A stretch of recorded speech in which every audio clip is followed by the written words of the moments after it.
Opa, eles não usam black tie é uma peça brasileira escrita pelo Gianfrancesco Guarnieri, que estreou em 1958 no Teatro de Arena, em São Paulo, e se tornou um marco para o Teatro Nacional. Ela trouxe então o protagonismo para a figura do operário, e é uma peça que vai basicamente pôr em pé de igualdade a luta de classes e a militância sindical com conflitos familiares e geracionais. Ou seja, política e família se tornam basicamente uma coisa só. O que acontece aqui nessa peça, então? A gente vai acompanhar a história do Otávio, que é um pai de família e também líder sindical, super idealista, com ideias do marxismo. Ele está, então, tentando organizar os colegas da fábrica onde ele trabalha para uma greve, a fim, então, de combater as práticas predatórias e exploratórias da empresa deles. Ou seja, ele está buscando melhorias para a classe dele. Paralelo a isso, a gente vai ter então o filho do Otávio, o Tião, que também é um dos funcionários da fábrica, só que ele não quer correr o risco de perder o emprego por causa dessa greve. A história vai ser esse choque de perspectivas que vai colocar pai e filho um contra o outro, e no meio disso tudo a gente vai ter outros personagens, como a esposa do Otávio, né, a mãe do Tião, a Romana, que vai agir meio que como a leão moderadora entre os dois. O Tião, ele namora a Maria,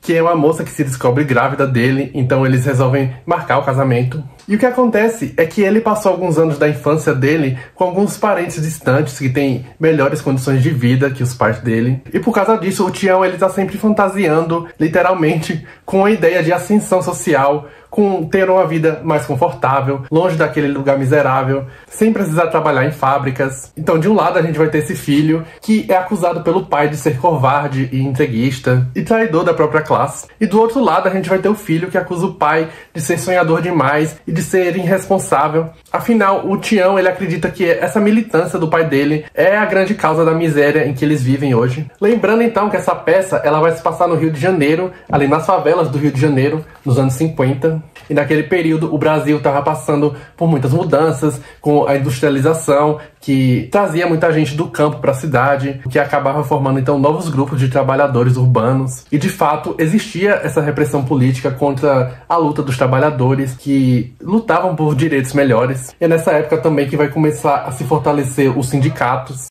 Greve, greve, e daí? A turma fez greve ano passado, já tá em outra, e assim por diante.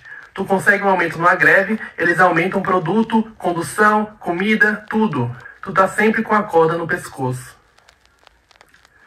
Essa peça, então, pra mim, é uma grande tragédia, não necessariamente porque vai haver sangue ou mortes, mas existe um rompimento muito definitivo aqui no final. O interessante é que, se passando nos interiores das casas, a gente nunca vai ver, então, de fato, a greve em si, ou alguma cena de violência mais explícita. Toda a atenção aqui da peça, então, ela vai estar nos personagens, em como eles vão agindo e reagindo àquela ideia, ao antes e depois do clímax aqui da história. Apesar desse impasse entre pai e filho sugerir, assim, uma espécie de dilema, porque a gente pode até se perguntar, será que o Tião ele tá tão errado assim em pensar num futuro melhor pra ele, pensar numa vida melhor pra família que ele tá prestes a formar ali com a esposa grávida? E também pelo fato do Otávio tá sempre colocando a luta dele acima da própria família. É muito claro o direcionamento que o Gianfrancesco dá a essa história aqui, e o qual a narrativa preza de fato o pensamento do coletivo, até porque a gente vai ver as consequências que esta alienação do Tião vai trazer pra todo mundo. Parte da história é ele entendendo que realmente não dá pra você se abster nesses assuntos. Essa peça, então, ela vai colocar em pé de igualdade o drama político e o drama familiar, mesmo se tratando, então, de uma greve, que seria, então, um acontecimento que não envolve, de fato, apenas aquela família. A gente vai ver como que a política ela vai se engendrar e vai alterar relações familiares. A greve ela funciona então como esse espectro que vai romper e que vai obrigar as pessoas a assumir um lado da história. Então a gente vai ver aqui como que esse embate de pai e filho vai representar também as dificuldades de você se manter fiel aos seus ideais, principalmente num mundo que está sempre testando as nossas convicções. É aí também que entra a atualidade dos temas aqui dessa história. Quando a gente vai pensar nas eleições para a presidência em 2018 e o quanto aquela eleição ela foi uma divisora de água para muitas pessoas. A gente via familiares que entravam em conflito por defenderem esse ou aquele partido. E até hoje a gente vê os desdobramentos também desse conflito, com irmãos que não se falam, ou então cunhados que até hoje possuem alguma rixa. Isso é muito comum, inclusive aconteceu na minha família. E apesar de tudo que aconteceu nesse mandato, tem gente que ainda... Enfim... Tião, os pelegos que furaram a greve estão bem de vida, é? Otávio, depende do que tu chama de bem de vida. Pra mim, eles estão na merda. Merda moral que é pior. Se venderam, né?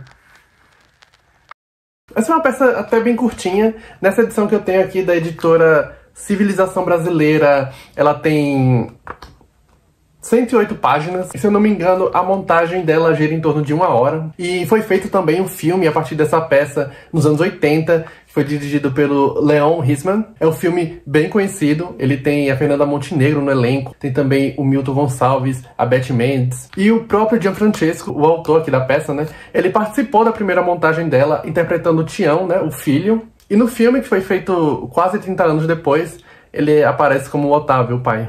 Há bastante diferenças entre a peça e o filme, e eu gosto muito, por exemplo, como que algumas coisas, na minha opinião, foram muito mais bem resolvidas no filme. Claro que são mídias completamente diferentes, e a peça realmente ela é mais baseada nos personagens, nas interações e reações deles. Há uma cena no filme, por exemplo, ali no final, em que a Romana, né, a personagem da Fernanda Montenegro, depois de todo o rojão que aconteceu, ela senta pra começar a catar feijão. E aí, no meio do processo, ela percebe que não vai mais precisar daquela quantidade de feijão pra preparar, porque há uma pessoa a menos na família. Contando agora, fica parecendo meio que a história do No Céu Tem um Pão, do Didi, mas é uma cena muito bonita. A greve me metia medo, um medo diferente. Não medo da greve, medo de ser operário, medo de não sair mais daqui. Fazer greve é ser mais operário ainda. Tu vai ver que é melhor passar fome no meio de amigo do que passar fome no meio de estranho. E é isso, eles não usam black tie, é uma peça em que a gente vai ver como que a luta por direitos e pela justiça social muitas vezes acontece e começa dentro das próprias famílias, onde a maioria das batalhas são travadas não nas ruas, mas dentro dos próprios lares. Como então que a política ela interfere de forma definitiva na vida privada. Aqui você vai ver também uma espécie de passagem de um pensamento mais coletivista para um ideal mais individualista, ou seja, esse conflito de gerações. E como que duas gerações elas podem ter pensamentos completamente diferentes e opostos sobre a mesma realidade em que eles vivem. E é isso, se você gostou do vídeo, se inscreva aqui no canal, deixa o seu like, deixa o seu comentário, vai me ajudar bastante e até a próxima!